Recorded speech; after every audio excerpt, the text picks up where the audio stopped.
Hi friends.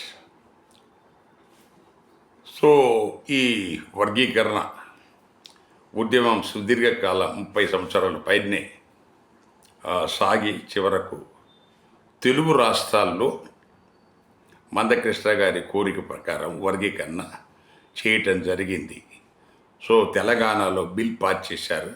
ఆంధ్రప్రదేశ్లో ordinance మీద అక్కడ మన వర్గీకరణ అమలు చేస్తున్నారు. ఎందుకంటే ఆంధ్రప్రదేశ్లో వాళ్ళు కూడా బిల్ పాస్ చేయొచ్చు సార్, కావాల్సినంత మెజార్టీ ఉంది. కానీ ఎందుకనో చంద్రబాబు నాయుడు గారు మరి ఆయన ఇది ఆర్డినెన్స్ మీదనే చేస్తున్నాడు. అక్కడ మనకు చేయాల్సిన డ్యామేజ్ ఆయన చేసింది అందరికీ తెలిసిన విషయం. ఎందుకంటే తెలంగాణలో మాదిగాళ్ళ పర్సంటేజ్ ఎక్కువ ఉంది, ఇక్కడ వాళ్ళు బి కేటగిరీలో ఉన్నారు. సో ఆంధ్రాలో మాదిగల కంటే మాలలు ఎక్కువ ఉన్నారు. సో కనుక వీళ్ళు సి కేటగిరీకి వెళ్ళాల, మాలలు బి కేటగిరీ కింద రావాలి. కానీ అలా చేయలేదు చంద్రబాబు గారు. ఆయనకున్న చాణక్య మన అన్ని పద్ధతులు వాడి ఆయన ఏదో చేశాడు, తర్వాత నడుస్తుంది. So that is over. కానీ దీనివల్ల మనకు మాలల కంటే మాదిగలకు లబ్ధి కలుగుతుంది, మాకు నష్టం జరిగింది ఇప్పటిదాకా అన్న మన మందకృష్ణ గారి లేదా మాదిగ సామాజిక వర్గానికి. సో ఓకే, ఎంతవరకు ఇది బాగానే ఉంది, let them be happy. So ఇది మనకు అంబేద్కర్, కాన్షీరామ్ లాంటి మహానుభావులు ఆశించిన బహుజన రాజ్యం అనేది ఇక మీదట సాధ్యం కాదు. ఎందుకంటే ఎన్ని విధాల ఏదో మనమంతా ఒకటే, మనమంతా దళితులంతా బంధువులం అని మనం బయట స్టేజెస్ మీదనో లేకపోతే సమావేశాల్లో మనం చెప్పుకున్న ఆ గ్రేట్ డివైడ్, సో రెండు కులాల మధ్య మనకు పూర్తిగా ఒక అగాధంలాగా ఏర్పడటం జరిగింది.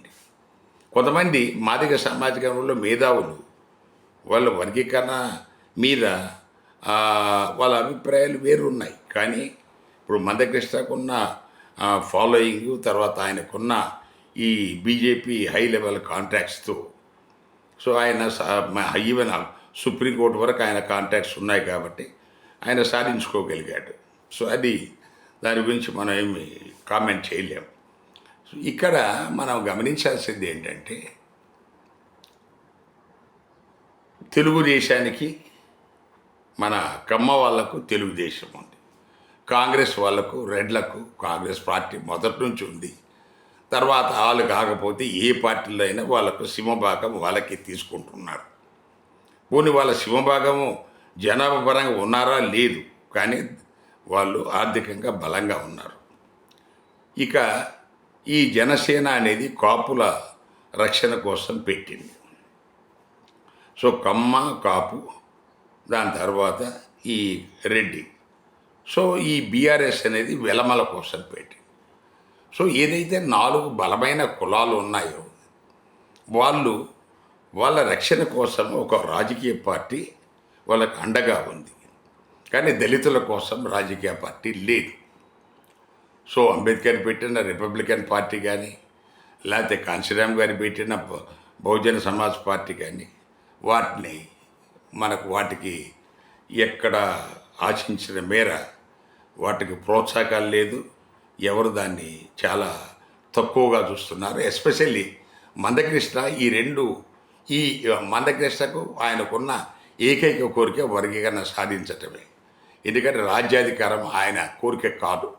ఎందుకంటే బీజేపీ పరిపాలించాలా, మోడీ గారు పరిపాలించాలా అని ప్రతి మీటింగ్లో కూడా మీరు ఏ పార్టీలో ఉన్నా మన పిల్లల భవిష్యత్తు కోసం బీజేపీకి ఓటేయండి అని ఆయన ప్రత్యక్షంగా చెప్పినట్టుగా డజన్లో కొన్ని వీడియోలు ఉన్నాయి. ఇదే ఎవరు సృష్టించినవి కాదు. సో అందువల్ల ఆయనకు బహుజన రాజ్యాధికారం మీద కోరికెళ్ళింది.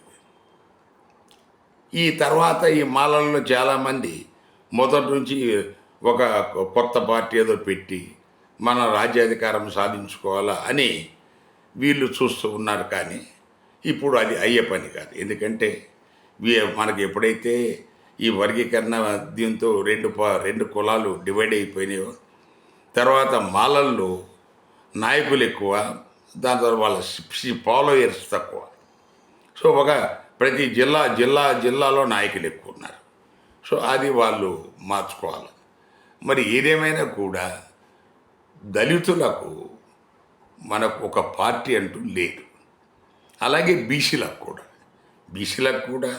బీసీలకు చిరకాలము ఆర్ కృష్ణయ్య గారి నాయకుడు.